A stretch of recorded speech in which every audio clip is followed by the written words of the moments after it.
Donc si j'avais un mot à dire, hein, c'est en fait que cette filière STL, elle me plaît. Aujourd'hui, une filière qui a une réelle formation scientifique diversifiée, avec un socle large, physique, chimie, sciences du vivant. Et puis il y a certains points qui ont été choisis par chacune des disciplines sur lesquels on va s'appuyer, on va creuser, parce que pour apprendre la science, il faut aussi aller dans les détails. Et ça, je crois que c'est un équilibre qui a été très bien trouvé dans ce programme STL, c'est d'avoir, de balayer les concepts avec des entrées qui sont des entrées pertinentes, des entrées d'aujourd'hui, et puis en même temps de se spécialiser sur un certain nombre de points qu'on va creuser. Quand on regarde ce qu'il faut pour faire un bon scientifique, on a besoin d'abstraction, on a besoin d'un contact avec la matière, on a besoin de l'expérimentation, on a besoin d'esprit critique, etc.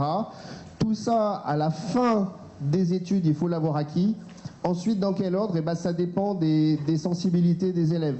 Certains, vous rentrez dedans par les grandes interrogations. Eh bien, ce parcours STL, on va rentrer sur d'autres types de compétences, hein, qui sont des compétences qui sont aussi indispensables et qu'en fait, nous, on va devoir travailler à l'université pour ceux qui arrivent des parcours généraux.